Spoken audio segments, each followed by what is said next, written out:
Hello दोस्तों, स्वागत है आप सभी का हमारे इस अमेजिंग लेक्चर सीरीज में। आज हम करेंगे रिलेशन एंड फंक्शन की लेक्चर नंबर 5। तो लास्ट लेक्चर में हमने क्या पढ़ा था? लास्ट लेक्चर में हमने कुछ पढ़ा था किस रिलेशन को फंक्शन कहते हैं। मींस इस रिस्ट्रिक्टेड रिलेशन को हम क्या कहते हैं? फंक्शन कहते हैं। मतलब रिलेशन के ऊपर जब कंडीशन लग जाए कुछ, उसे हम कहते हैं फंक्शन। कौन कौन सी कंडीशन लगी थी, याद है क्या? एक ऑब्जेक्ट की एक इमेज होनी चाहिए, एक से ज्यादा ऑब्जेक्ट की एक इमेज हो सकती है, ए में कोई छूटना नहीं चाहिए और बी में छूट सकता है। इन कंडीशंस को फॉलो करने वाले को हम क्या कहते थे? ये एक फंक्शन है। फिर हमने फंक्शंस के कुछ क्वेश्चन किए थे। आज हम कुछ क्वेश्चन देखते हैं और फिर पढ़ेंगे टाइप ऑफ फंक्शन। ठीक है, तो पहले क्वेश्चन की बात करते हैं। क्वेश्चन, मान लो आपको एफ एक्स दिया हुआ है 5 to the power X upon 5 plus 5 to the power X, और आपसे पूछा कि फाइंड करो F X plus F of 2 minus X कितना होगा। हाँ तो भाई बताइए कितना होगा। जब x की जगह पे 1 रखते हैं तो x की जगह 1 रखते हैं, जब x की जगह 2 रखते हैं तो x की जगह 2 रखते हैं, जब x की जगह 2 माइनस एक्स रखेंगे तो x की जगह 2 माइनस एक्स रखेंगे।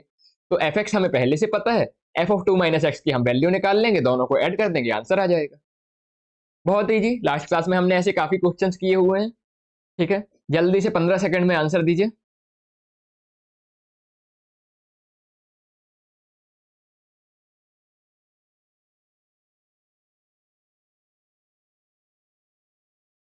देखो, एफ ऑफ 2 माइनस एक्स निकालना है हमें, तो यहां पर x है, वहां क्या रख देंगे? 2 माइनस एक्स रख देंगे। ठीक है, इसको थोड़ा सिंप्लीफाई करके हम ऐसे लिख सकते हैं 25 5 की पावर 2 अपॉन 5 की पावर x। ठीक है, तो 5 की पावर 2 हो गया 25, और नीचे हो जाएगा 5 प्लस 5 की पावर 2 अपॉन 5 की पावर x, मीन्स 25 अपॉन 5 की पावर x। एलसीएम ले लेते हैं, डेनोमिनेटर कट जाएगा, ऊपर का और नीचे का क्या बचेगा? 25 अपॉन, एलसीएम में आएगा 5 into 5 to the power x plus 25। ठीक है, और कुछ कैंसिल हो रहा है क्या? देखो ऊपर नीचे से 5 कैंसिल हो रहा है, तो ऊपर आ जाएगा 5, नीचे आ जाएगा 5 to the power x plus 5।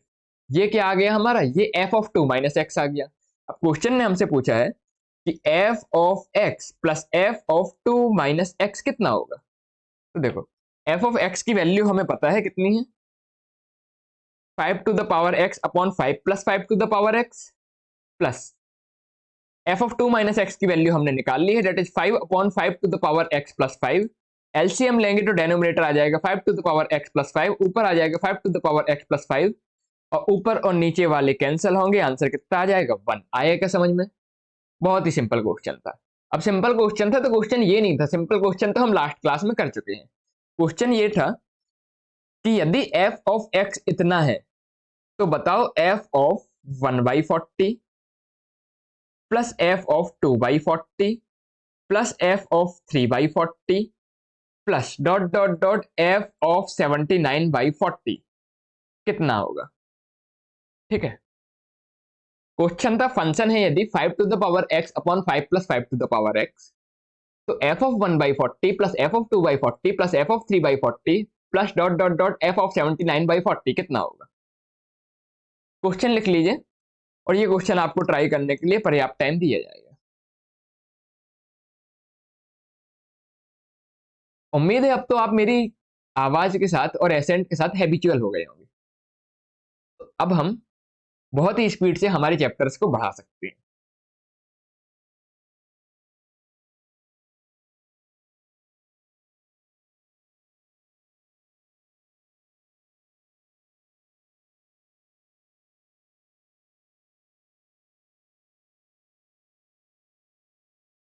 ठीक है, तो देखो क्वेश्चन एक्चुअली है क्या, F of X equal to है 5 to the power X upon 5 to the power X plus 5, और हमें निकालना क्या है? F of 1/40 plus F of 2/40 plus F of 3/40 plus dot dot dot कहां तक?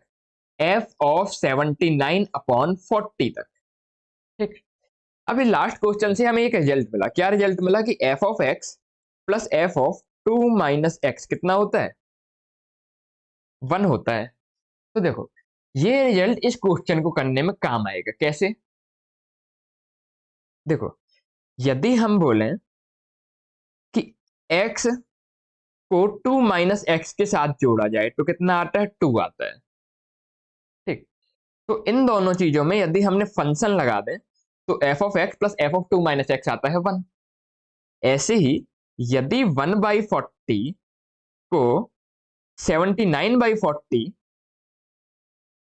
के साथ ऐड किया जाए तो आंसर आता है 2। तो यदि इन दोनों चीजों में हम फंक्शन लगा देंगे तो हमारा f of 1/40 plus f of 79/40 का आंसर भी कितना आ जाएगा? 1 आ जाएगा। ये रिजल्ट को अप्लाई करना समझ में आया क्या? ऐसे ही यहां देखो, 2/40 आगे से सेकंड और पीछे से सेकंड ले लेते हैं 79/40। इसका भी सम पीछे सेकंड 78/40 होगा। तो इसका भी सम कितना आ रहा है? 2 आ रहा है। मतलब कि f of 2/40 plus f of 79/40 भी कितना आ जाएगा हमारा? 1 आ जाएगा, 78/40। ठीक, आगे से सेकंड और पीछे सेकंड दोनों का सम 2 है, तो दोनों में फंक्शन लगाया तो आंसर आ जाएगा 1। ऐसे करके कितने पेयर बन सकते हैं? देखो, टोटल है 79 टर्म्स। 79 टर्म्स के 7 पेयर, 79 क्योंकि ऑड नंबर है तो पूरे के पेयर तो बन नहीं सकते। देखो, आगे से 39 और पीछे से 39, यानी कि टोटल 78 के पेयर बन जाएंगे और बीच वाला एक बच जाएगा। देखते हैं कौन सा बच रहा है। देखो, आखिरी हमारा आएगा आगे से 39 नंबर का, 39/40। 79 है तो पेयर कितने के बनेंगे? 78 के। 78 का आधा 39 होता है, तो आखिरी पेयर होगा 39 का। इसका पेयर किसके साथ होगा? f ऑफ 41/40 के साथ। और इसका आंसर भी कितना आ जाएगा? 1। ठीक, तो ये सभी मिला के टोटल हमारे पेयर कितने हो गए? ये टोटल पेयर हो गए 39। और एक चीज और बच गई हमारी, डेट इज f ऑफ 40/40। तो यदि मैं इन सभी चीजों का एडिशन करूं तो ऊपर के 39 पेयर्स का एडिशन आ गया 39, और एक जिसका पेयर नहीं बन रहा है वो है f ऑफ 40/40। यहां तक समझ में आया क्या? अब f ऑफ 40/40 को तो हम f ऑफ 1 लिख सकते हैं ना। और क्या f ऑफ 1 की वैल्यू पता है आपको कितनी है? अरे बिल्कुल पता है। कितनी है? देखो, f ऑफ 1 वो f of x plus f of 2 minus x. इसमें यदि मैं x की जगह 1 रख दूं तो आ जाएगा f of 1 plus f of 2 minus 1।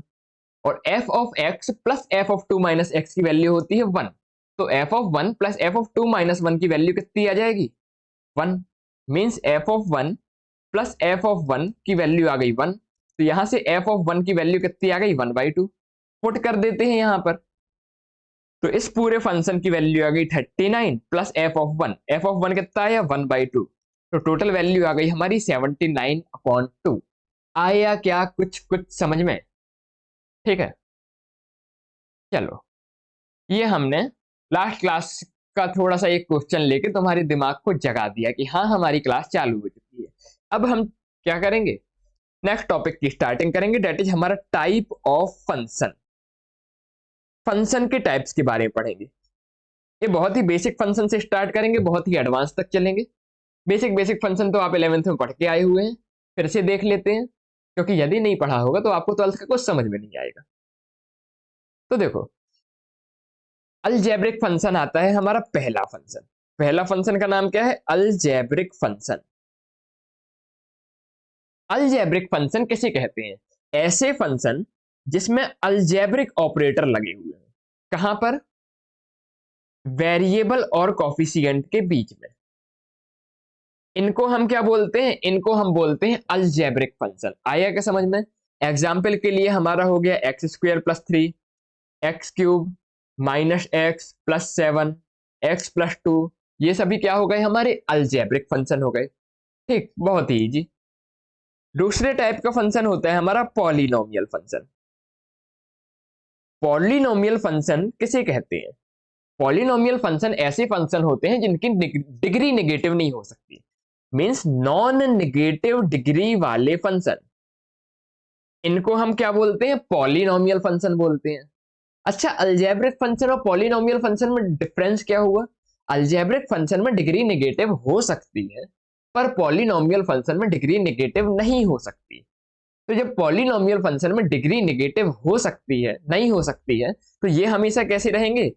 Always continuous रहेंगे। लेकिन अलजेब्रिक फंक्शन में डिग्री नेगेटिव हो सकती है, अलजेब्रिक फंक्शन में डिग्री नेगेटिव हो सकती है। तो कहीं पर यदि डिग्री नेगेटिव है तो डेनोमिनेटर में यदि कुछ एक्स आ रहा है और उसकी वैल्यू 0 हो रही है तो वहां पे फंक्शन नॉट डिफाइन हो जाएगा, और जरूरी नहीं होगा कि अलजेब्रिक फंक्शन हमेशा कंटिन्यूअस हो।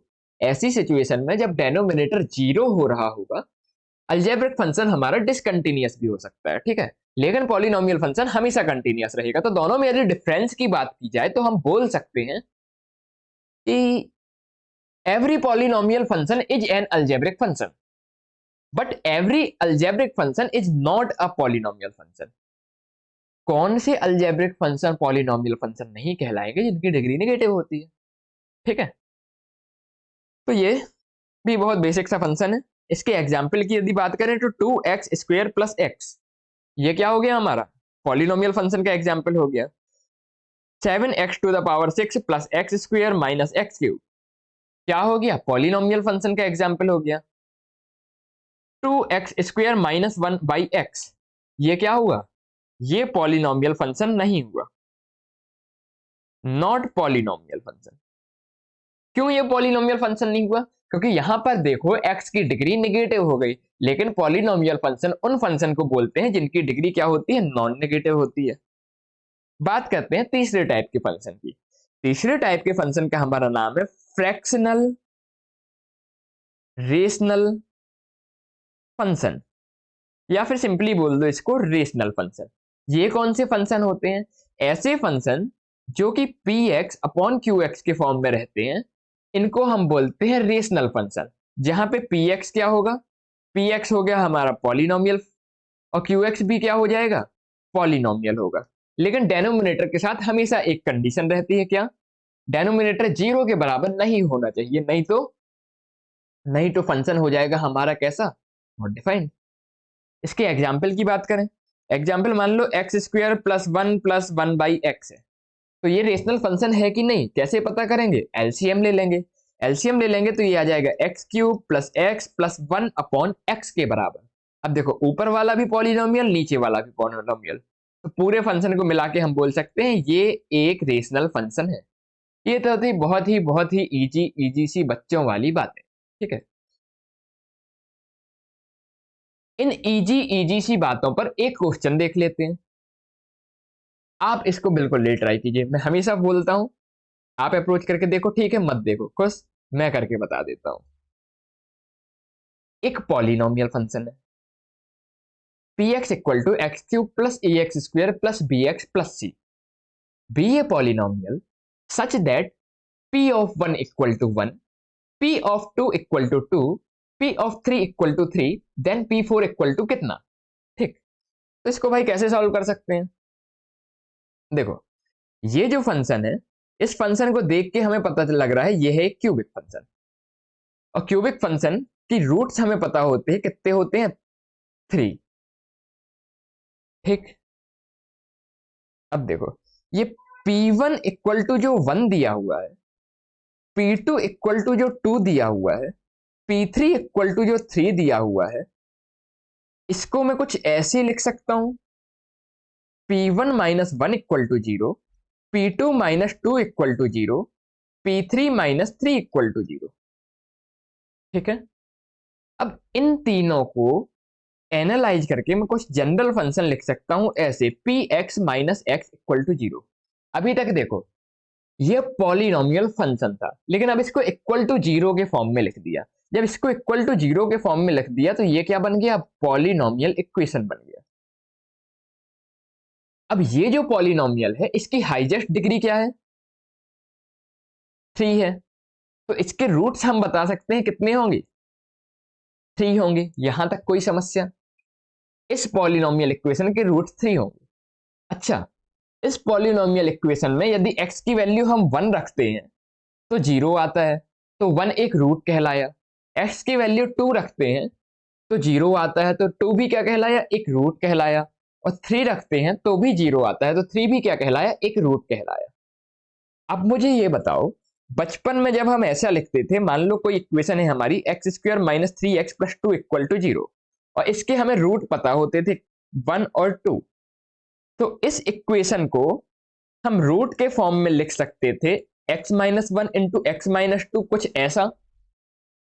तो अब देखो, अब यदि हमें इक्वेशन पता है, इक्वेशन है हमें पी एक्स माइनस एक्स, और इसके रूट्स भी पता है हमें, और हाईएस्ट डिग्री का कॉफिशिएंट 1 है, एक्स क्यूब का देख लो कॉफिशिएंट 1 है, ठीक।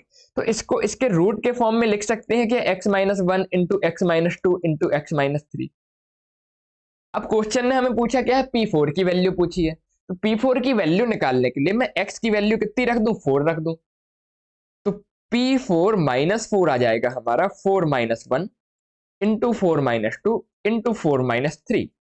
सॉल्व करेंगे तो P4 इक्वल टू आ जाएगा 4 plus 3 into 2 into 1 that is 10। ऐसे करके इन क्वेश्चंस को सॉल्व कर सकते हैं। ये पॉलिनोमियल के लिए सबसे बेसिक क्वेश्चन कहा जाए या फिर सबसे अच्छा क्वेश्चन कहा जाए, कहलाता है, ठीक है। एक बार फिर से बता देता हूं, एक हमें पॉलिनोमियल इक्वेशन दी थी, इसकी डिग्री हमें दी थी 3, ठीक। तो डिग्री 3 है तो हमें पता है रूट क्या होंगे, 3 रूट होंगे। P1 equal to 1, P2 equal to 2 और P3 इक्वल टू 3 देख के हमने जनरल इक्वेशन बना ली, Px minus X equal to 0। और यहाँ x की वैल्यू 1 रखने में 0 आएगा, x की वैल्यू 2 रखने में 0 आएगा, और x की वैल्यू 3 रखने में 0 आएगा। तो हम बोल सकते हैं इस Px minus X equal to 0 के रूट कहलाएंगे 1, 2 और 3, ठीक है। अब किसी इक्वेशन को रूट के फॉर्म में हम कैसे लिखते हैं, Px minus X equal to X minus 1 into X minus 2 into X minus 3। ऐसा कब लिख सकते हैं, जब जो हमारी पॉलिनोमियल इक्वेशन है उसके रूट कैसे हो, उसका कॉफिशिएंट क्या हो, 1 हो। तो यहां देखो एक्स क्यूब का कॉफिशिएंट 1 है, तो हम लिख सकते हैं Px minus X equal to X minus 1 into X minus 2 into X minus 3। अब हमें क्या करना था, P4 की वैल्यू निकालनी थी, तो हमने x इक्वल टू 4 यानी कि x की वैल्यू 4 रख दी और हमारा आंसर आ गया।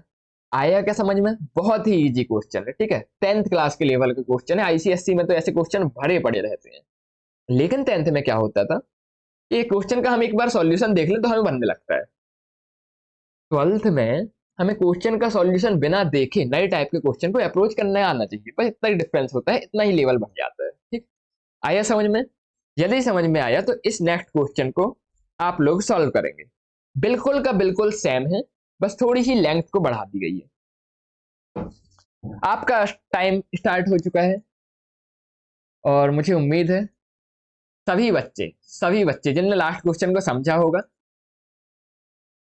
उनका ये आंसर आ जाएगा। हाँ, कुछ समझ रहे हैं क्लास को बहुत अच्छी से, और मान लो कहीं पे पेन गिर गया तो वो पेन नहीं गिरता है, वो कॉन्सेप्ट गिर जाता है, ठीक है। इसीलिए हम एक एक कॉन्सेप्ट में देखो दो दो क्वेश्चन ले रहे हैं, जिससे एक छूट भी जाए तो दूसरा बन जाए।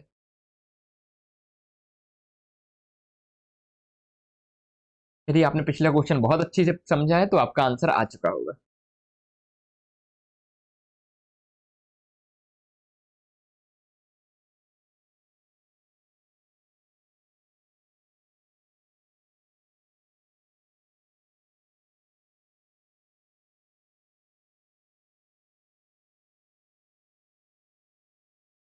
चलो कैसे करेंगे, इसमें भी P1 इक्वल टू 1 है, P2 इक्वल टू 2 है, P3 इक्वल टू 3 है, P4 इक्वल टू 4 है, P5 इक्वल टू 5। इन सबको देख के हम बोल देंगे कि कितनी है, general equation Px minus x बन जाएगी, ठीक है। अब Px माइनस एक्स के रूट कैसे पता चलेंगे, जिस जिस x की जिस जिस वैल्यू में इस इक्वेशन की वैल्यू 0 आती है उसको हम बोल देंगे रूट। तो देखो इस इक्वेशन में यदि मैं x की वैल्यू 1 रखता हूं तो इक्वेशन की वैल्यू आएगी 0, x की वैल्यू 2 रखता हूं 0, x की वैल्यू 3 रखता हूं इक्वेशन क्या आएगी 0, x की वैल्यू 4 रखता हूं 0, 5 रखता हूं 0, 6 रखता हूं 0। तो यहां से हमें पता है कि रूट कितने होंगे, इसके 6 होंगे, क्यों, क्योंकि डिग्री 6 है, डिग्री 6 है तो रूट 6 होंगे। और 6 रूट हमें मिल गए। तो जब एक polynomial equation P x minus X की हमें रूट मिल गए, जिस रूट की में हाईएस्ट पावर का कॉफिशिएंट कितना है, 1 है, तो उसको हम कुछ ऐसे लिख सकते हैं, x minus one into X minus two into X minus three into X minus four into X minus five into X minus six. ठीक है।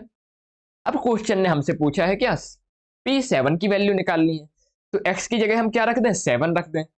तो P7 माइनस 7 इक्वल टू आ जाएगा 7 minus 1 that is 6, 7 minus 2 5, 7 minus 3 4, 7 minus 4 3, 7 minus 5 2, 7 minus 6 1। ठीक।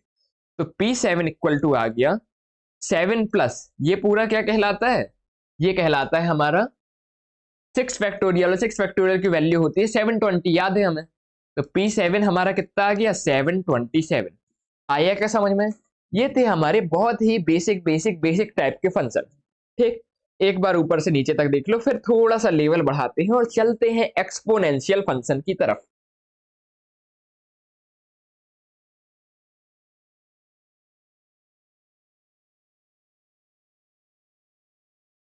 चलें, चलो। Fourth है हमारा exponential function. Exponential function किसे कहते हैं? मान लो तुम्हारा नाम है चिंटू, तो चिंटू को चिंटू क्यों कहते हैं, नाम क्यों दिया जाता है?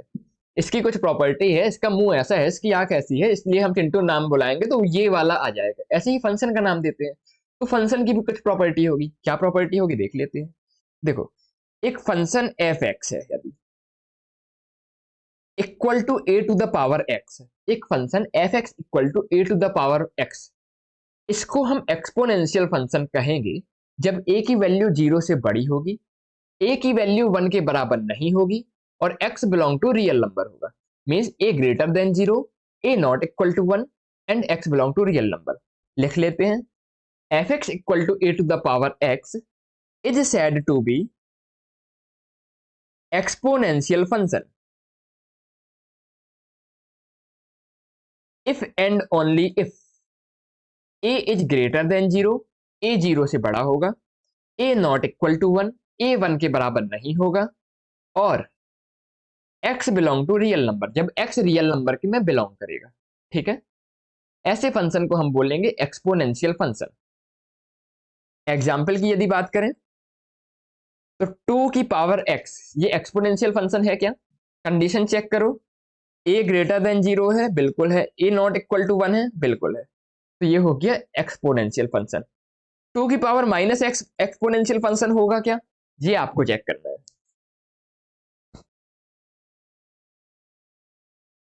2 की power minus x exponential function होगा क्या? देखो, इसको मैं लिख सकता हूं कुछ 1/2 टू द पावर x ऐसे। अब देखो, इसके लिए a ग्रेटर देन 0 है क्या? बिल्कुल है। a नॉट इक्वल टू 1 है क्या? बिल्कुल है। तो ये भी क्या हो गया, हमारा एक्सपोनेंशियल फंक्शन हो गया। अब बात कर लें कुछ ग्राफ की, कि एक्सपोनेंशियल फंक्शन का ग्राफ कैसे बनेगा। तो देखो, x इक्वल टू 0 पे फंक्शन की वैल्यू कितनी हो जाएगी, 1। ठीक। ग्राफ ड्रा करके देखते हैं।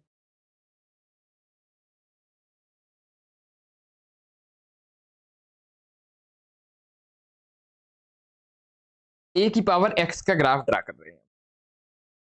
ठीक।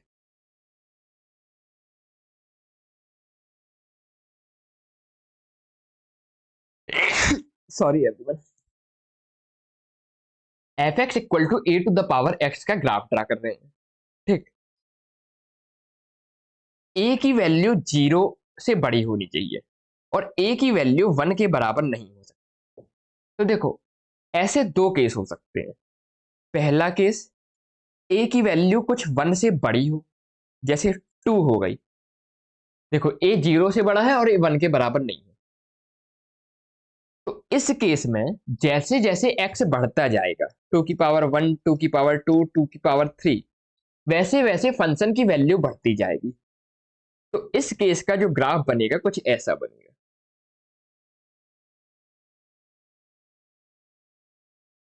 थोड़ा ठीक ठाक सा नहीं लग रहा है क्या?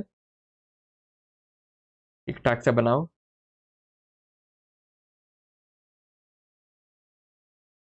ठीक है, और फंक्शन की x इक्वल टू 0 पे वैल्यू कितनी मिल रही है 1, तो ये पॉइंट हो जाएगा 0,1। ये किसका ग्राफ है? ये a to the power x का ग्राफ है जब a कैसा हो 1 से बड़ा हो। ठीक, ये है x एक्सिस हमारा, ये है y एक्सिस। एक और केस बनेगा, दूसरा केस। दूसरा केस क्या बनेगा? a 0 से बड़ा होना चाहिए, a 1 के बराबर नहीं होना चाहिए, तो 1 से छोटा तो हो सकता है ना। तो देखो, जब a 1 से छोटा होगा तो 1/2 की पावर 1 होता है 1/2, 1/2 की पावर 2 होता है 1/4, 1/2 की पावर 3 होता है 1/8। मतलब जैसे जैसे x की वैल्यू बढ़ती जाएगी वैसे वैसे फंक्शन की वैल्यू घटती जाएगी। तो इस केस में जो हमारा ग्राफ आएगा वो कुछ ऐसा आएगा, ये स्ट्रेट है। ठीक, आया क्या समझ में? ये किसका ग्राफ हो जाएगा? a की पावर x का, जब a की वैल्यू कैसी हो 1 से छोटी हो। ठीक है, आया समझ में? ऐसे हम एक्सपोनेंशियल फंक्शन का ग्राफ ड्रा कर सकते हैं। चलो एक और एग्जाम्पल देखते हैं। मान लो फंक्शन आया हमें y equal to 3 to the power -x। इसका हमें क्या करना है? ग्राफ ड्रा करना है।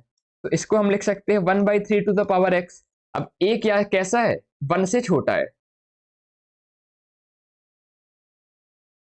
ठीक, a 1 से छोटा है और a 0 से बड़ा है। ठीक, तो ये एक्सपोनेंशियल फंक्शन तो है, हमने कंडीशन चेक कर ली। अब यदि हमें इसका ग्राफ पूछा जाएगा तो हम x एक्सिस बनाएंगे, y एक्सिस बनाएंगे। ठीक है, अब x इक्वल टू 0 पे y की वैल्यू तो होगी 1, तो फंक्शन का ग्राफ तो गुजरेगा यहां से। ठीक, अब a 1 से छोटा है तो जैसे जैसे x की वैल्यू बढ़ेगी वैसे वैसे फंक्शन की वैल्यू घटेगी, तो ग्राफ आ जाएगा कुछ ऐसा। आया क्या समझ में? ये हो गया y equal to 3 to the power -x का ग्राफ।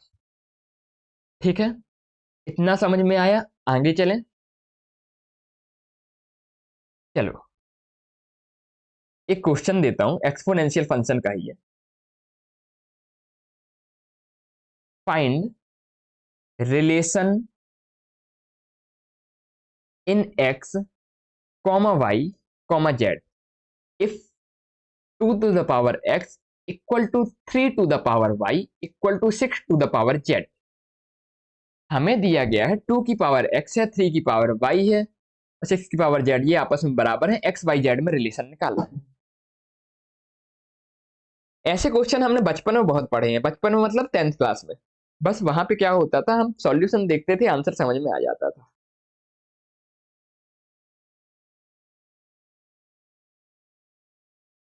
अब ऐसे नए नए क्वेश्चन मिलते हैं तो हमें क्वेश्चन देख के आंसर को अप्रोच करना आना चाहिए।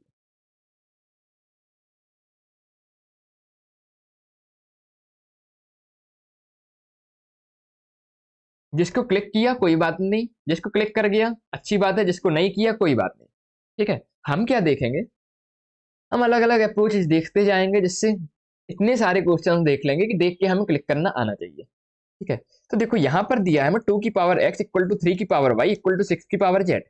इस पूरे को मैं किसी k के बराबर बोल सकता हूं। तो जब 2 की पावर x को k से कंपेयर करेंगे तो x 2 की वैल्यू कितनी आ जाएगी बताना जरा। 2 आ जाएगा हमारा x k to the power 1/x। ऐसे ही 3 की पावर y को जब हम k से कंपेयर करेंगे तो 3 की वैल्यू कितनी आ जाएगी? k to the power 1/y। ऐसे ही 6 टू द पावर z को जब हम k से कंपेयर करेंगे तो 6 की वैल्यू कितनी आ जाएगी? k to the power 1/z। अब देखो 2, 3 और 6 में हमें एक रिलेशन पता है। क्या रिलेशन है वो रिलेशन होता है 2 3 जा 6। तो 2 की वैल्यू डाल देते हैं k to the power 1/x, into 3 की वैल्यू डाल देते हैं k to the power 1/y, 6 की वैल्यू डाल देते हैं that is k to the power 1/z। अब देखो, जब पावर बेस सेम होता है तो पावर ऐड हो जाती है, तो यहाँ कितना हो जाएगा? k to the power 1/x plus 1/y equal to k to the power 1/z। तो यहां से आ गया हमारा 1/x plus 1/y equal to 1/z। आया क्या समझ में?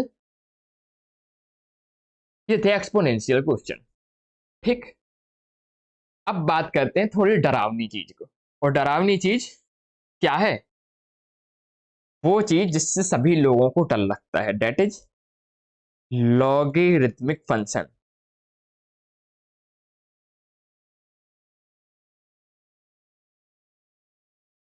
लॉगरिथमिक फंक्शन, लोगों को डराने वाला function, that is logarithmic function. अब इस फंक्शन की जरूरत क्यों पड़ी, कैसे पड़ी, थोड़ा सा देखते हैं। देखो, एक्स स्क्वायर इक्वल टू 3 है, तो एक्स इक्वल टू बताना कितना होगा, तुम तपाक से बोलोगे +-√3। एक्स स्क्वायर इक्वल टू यदि 5 है, तो एक्स की वैल्यू बताना कितनी हुई, +-√5। ठीक है, ठीक है, तपाक से बताया। अब अगला बताना, यदि एक्स स्क्वायर की जगह मैं लिख देता हूं 2 to the power x equal to 5 है, तो अब बताना x इक्वल टू कितना होगा। देखो, 2 की पावर 2 होता है 4, 2 की पावर 3 होता है 9। तो x हम ये बता सकते हैं x के बारे में, x कहीं पर 2 या 3 के बीच में होगा, लेकिन कितना होगा ये नहीं बता सकते। ठीक, तो ऐसी समस्या को सॉल्व करने के लिए एक नया फंक्शन का जन्म हुआ हमारे दादाजी के टाइम में। उस फंक्शन का नाम था लॉगरिथमिक फंक्शन।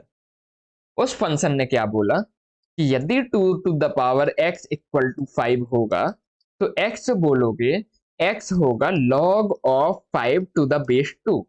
देखो, अब जो वैल्यू इक्वल टू में वही वैल्यू यहाँ पे है, जो यहाँ बेस था वही बेस यहाँ पर है।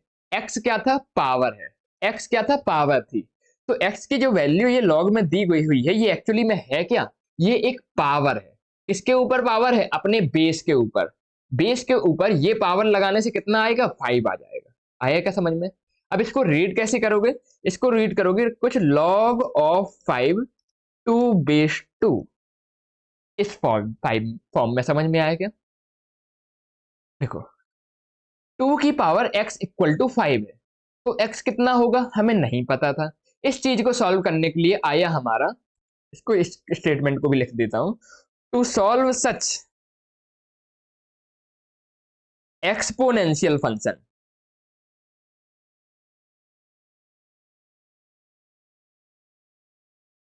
ऐसे एक्सपोनेंशियल फंक्शन का सॉल्व करने के लिए लॉगरिथमिक का जन्म हुआ। लॉगरिथमिक ने क्या बोला, 2 की पावर लॉग में रख दो, 5 आ जाएगा। ठीक है, तो x क्या है, एक्चुअली में पावर है, तो लॉग क्या होता है, पावर होता है। ठीक, तो इसका एक्चुअली मतलब 2 की कितनी पावर लगाएं कि 5 आ जाए, तो 2 की x पावर लगाएं तो 5 आ जाए। फिर से रीड करना एक बार, फिर क्वेश्चन देखते हैं।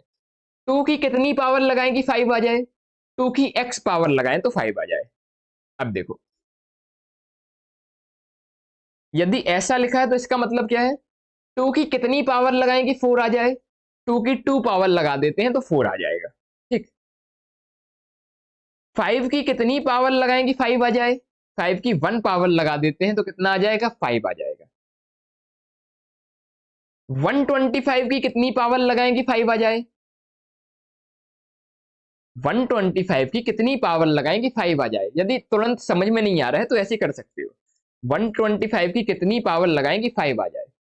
ठीक, बेस सेम करोगे तो ये हो जाएगा 125 to the power x equal to 125 to the power 1/3। 125 की पावर 1/3 ही तो 5 के बराबर होता है। अब x और 1/3 को कंपेयर कर सकते हो, तो 125 की कितनी पावर लगाएं कि 5 आ जाए, 125 की 1/3 पावर लगाएं तो कितना आ जाएगा, 5 आ जाएगा।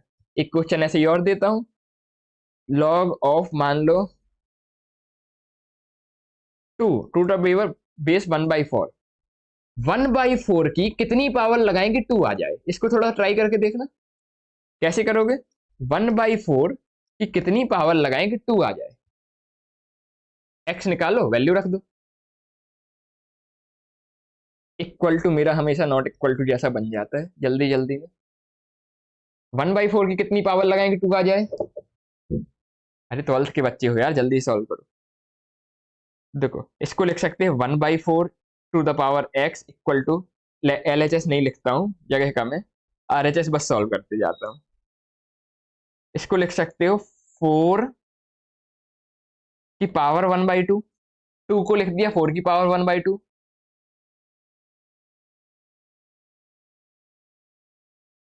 और 1/4 बनाने के लिए क्या कर सकते हो, इसको लिख दिया 1/4 होल टू द पावर -1/2। ठीक, अब x की वैल्यू कितनी आ गई, -1/2 आ गई।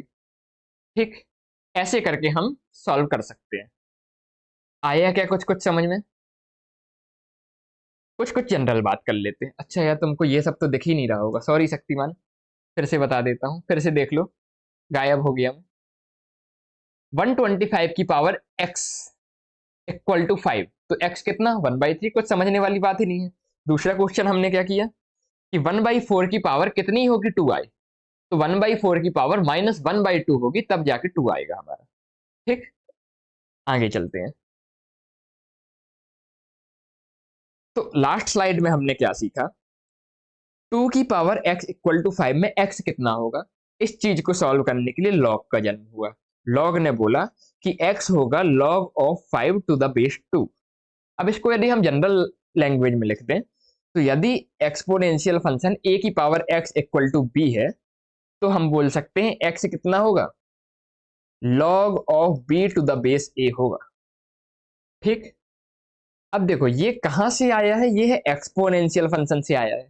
तो ये जो लॉग है ये एक्सपोनेंशियल फंक्शन की कंडीशन फॉलो करेगा। कौन सी कंडीशन थी एक्सपोनेंशियल फंक्शन की, a 0 से बड़ा होना चाहिए और a 1 के बराबर नहीं होना चाहिए। तो हमारा लॉग भी इन कंडीशंस को फॉलो करेगा। ठीक है, अब कुछ कॉमन वैल्यू जो याद होनी चाहिए, 10 की पावर कितनी लें कि 1 आ जाएगा, 10 की पावर 0 लेंगे तो 1 आ जाएगा।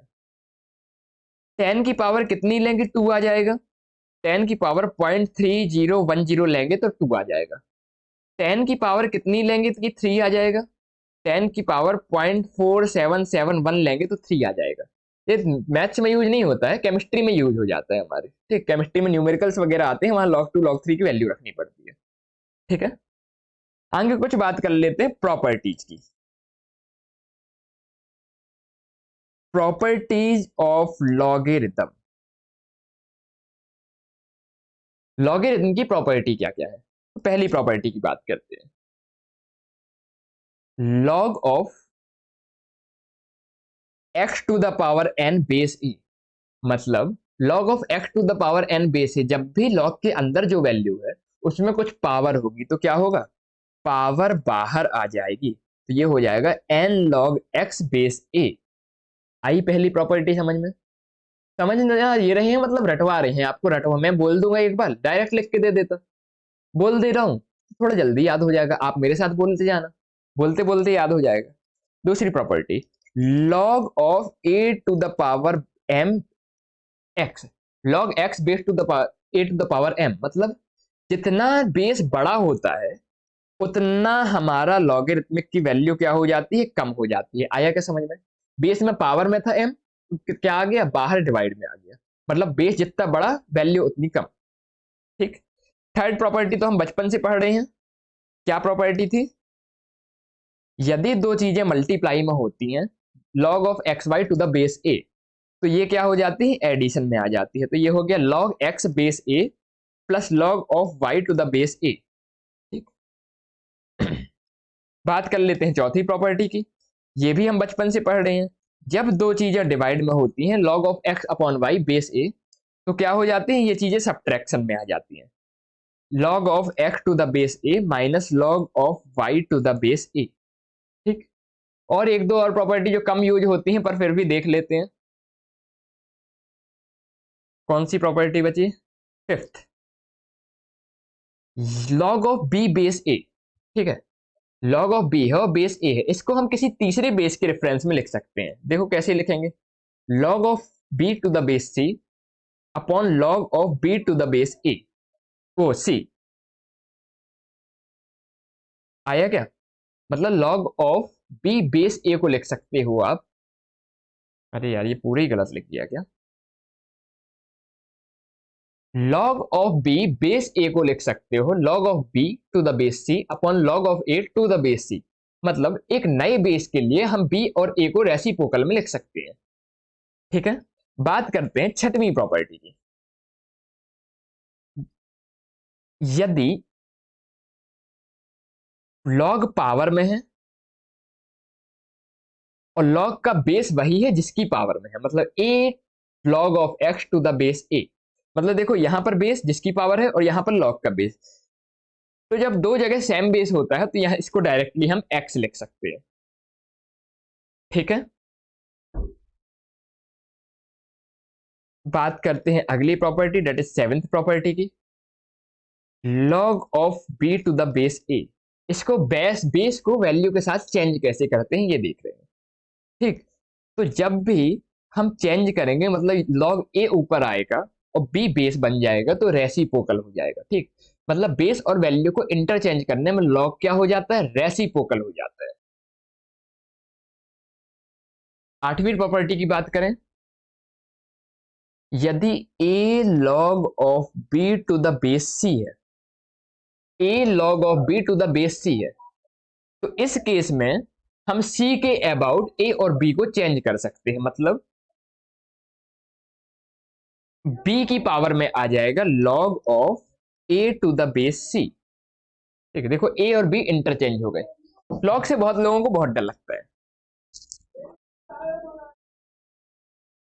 लॉग से बहुत लोगों को बहुत डर लगता है, लेकिन हमें नहीं डरना है, क्योंकि डरेंगे तो हम ही से डरते रहेंगे। 12th में मैथ्स में क्वेश्चन मिलेगा, 11th में मैथ्स में तो पढ़ के ही आए हो, 11th की केमिस्ट्री में क्वेश्चन है, 12th की केमिस्ट्री में क्वेश्चन है, लॉग देख के क्वेश्चन छोड़ नहीं सकते हैं। तो गिनती के 6-7 फॉर्मूला है, 2-4 प्रॉपर्टी ही याद कर लो, लॉग की टेंशन खत्म।